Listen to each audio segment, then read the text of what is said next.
当小米在发布会上讲这个 AI 动态萌宠的时候，我的评价是，这该不会是100种动物叫声之后金凡的又一伟大杰作《动物封面》吧？学霸闭嘴！但事实证明是我下头了，小米对不还住，金凡对不还住。因为后来我开始在某书上刷到有网友用 Mix Flip 2的这个功能在锁屏界面上复活了自己的小狗，然后评论区里要么是请楼主帮忙复活自家宠物的，要么就是引起共鸣，觉得这个功能情绪价值拉满的。总之，动物叫声的差评如潮，没有在动物封面上演。我对它的评价也从美丽小废物的 Plus 版变成了能提供情绪价值的小玩具。包括米罗也自己掏钱给他老婆又买了一台顶配。只不过1个多月的使用下来，我们发现这台手机距离小米吹的满分小折还有一些距离。那么接下来咱们先说它做的不够好的地方，再去聊它做对了什么。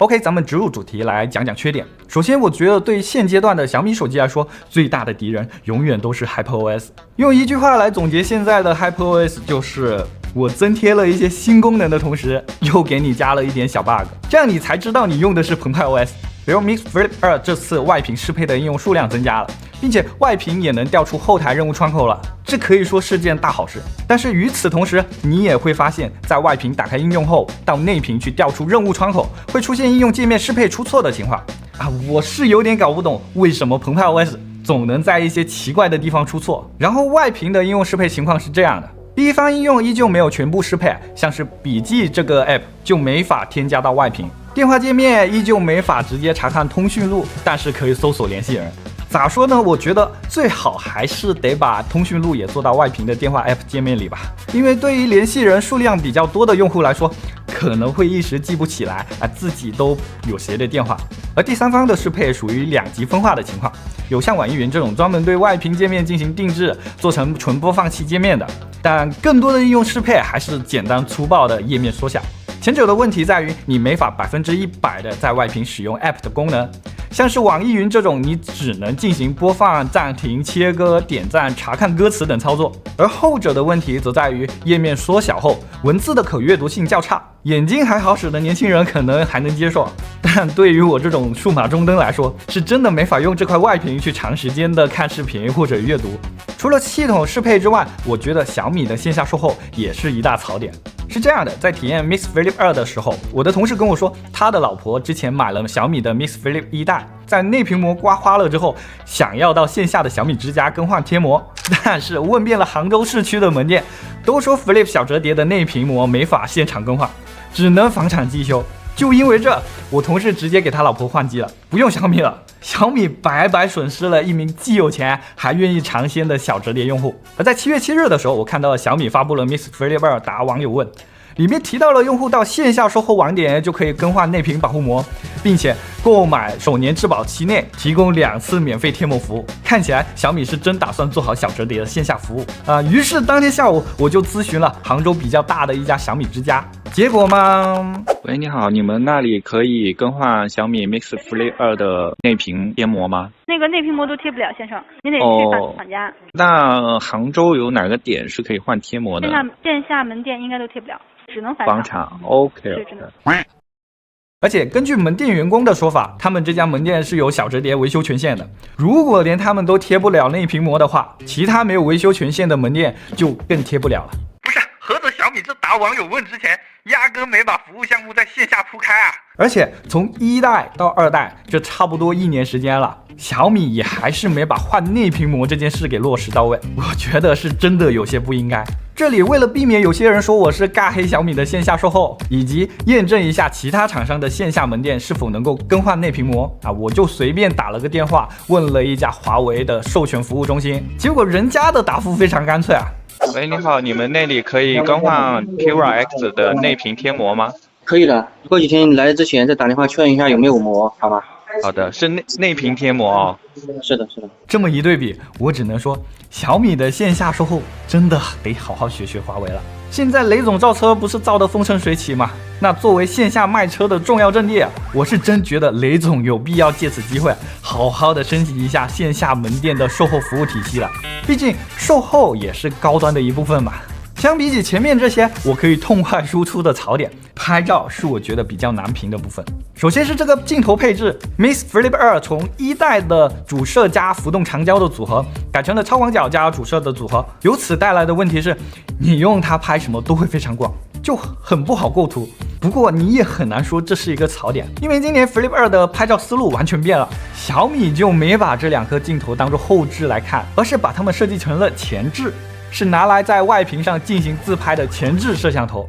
这时候超广角就可以把你的脸拍得更小一些。这个操作在我们看来可能无法理解，但小米既然敢放着一代的成功模板不抄啊，显然是做过调研，知道上代小折叠用户是怎么用手机的。只不过目前来讲，Flip 2的人像模式下的抠图算法还欠缺点火候，一些边缘毛发经常抠成一坨。这也是小米相机一脉相承的毛病了。放在15 Ultra 上可能问题不大，但是小折叠的受众很大一部分是女性用户，这个人像拍摄水平，尤其今年整个把后置都变成了前置这样的出片表现，真的能得到这部分用户的认可吗？录像方面啊，内屏是能录制 4K 60帧视频的，而外屏则只有 4K 30帧，这不难理解，就是折叠形态下散热效果没那么好。并且跟直板骁龙8E旗舰们不同的是 ，Mix Flip 2录制 4K 60帧和 1080p 60帧的时候，都没法做到在两个镜头之间无缝切换。在用超广角录制的时候，没法切换到主摄的焦段，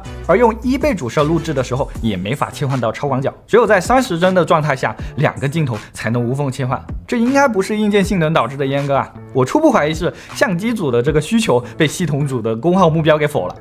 OK， 那关于 Flip 2的一些槽点啊，咱们就先聊到这里。接下来再来说说这回它做对了的一些地方啊。这里我先叠个甲，相比起不好的部分，好的部分它的篇幅占比可能会更少一些。不是我们专门要黑小米啊，而是因为好的部分大家可以去官网详情页或者是一些商单视频里就能看到。所以我还是尽量想给大家聊清楚一些产品的槽点。这个观点在我们所有正常评测视频里都适用。真的，我之前真的被搞怕了，是真的有人会掐着表说你槽点讲了多少分钟，优点才讲了多少分钟，然后得出一个我是小黑子的结论。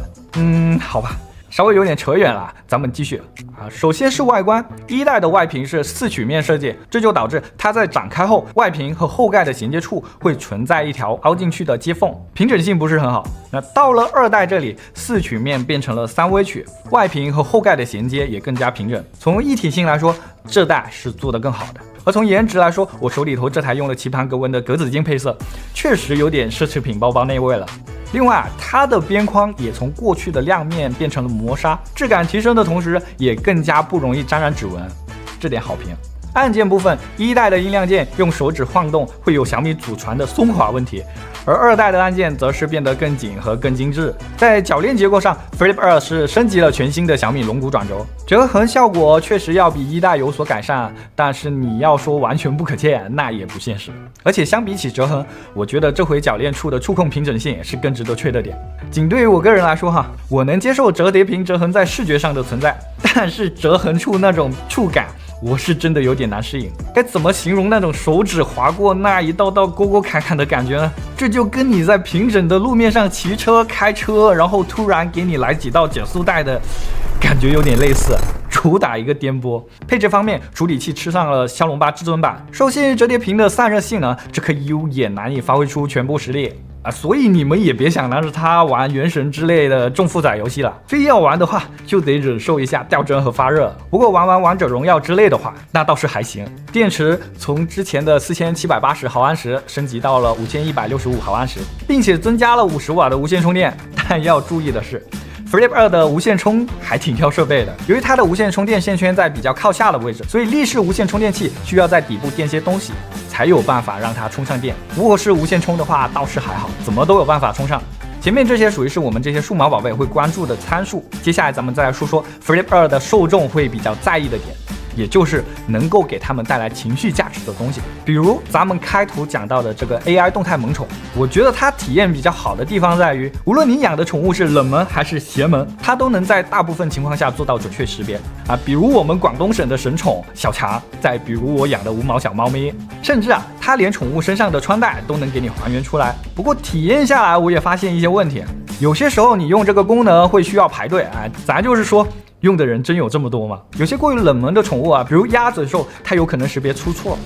但这也不怪他，谁家好人养鸭嘴兽当宠物啊？如果你重复的喂它同一张宠物照片，有可能会出现我们遇到的黑色柴犬变成黄色柴犬的情况。之前米罗也在动态里吐槽了一下，这个 AI 识别的太泛化了，并没有给他家科技还原的过于传神。我看评论区也有人猜测了一下小米这个功能的实现原理，大概率就是先用一个视觉模型把原始的图片转换成了一堆描述词，然后小米再把这堆描述词喂给另一个纹身 3D 图的模型，最后产出了 AI 宠物形象。所以你能看到头顶小花的乌龟，穿马甲的小猫，但至于宠物本身的还原度，只有宠物主人自己的感受最深刻。另外，小米可能是尝到了之前 Flip 1代的甜头，在2代上加大力度的搞一些周边配件，比如这回能打印相纸的随身拍套装，打印工艺从之前的热敏升级成了热升华，打印出来的品质是更好的，并且这回的套装上还新增了一颗拍照按键，你可以通过它来拍带有拍立得相框的照片，